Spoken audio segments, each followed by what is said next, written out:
I love that, Dustin. It's incredible how similar you and I are in terms of our passions.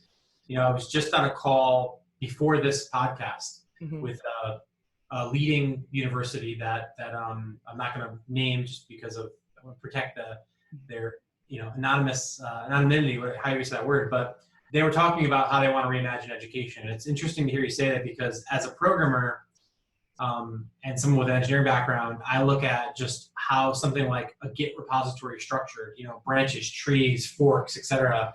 And then as someone who's really passionate about just the video games is actually how I got into the world that I got into, right? I wrote an article a couple of years ago where I analyzed the Perk tree system in Fallout 4. Oh, and how that system, I think there's a roadmap inside that system. So I'm really intrigued to hear more about what you're doing, because I think that I love the idea of modularity and customization.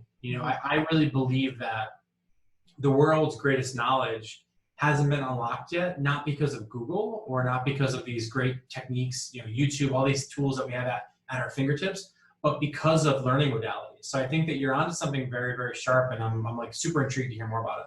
Thank you.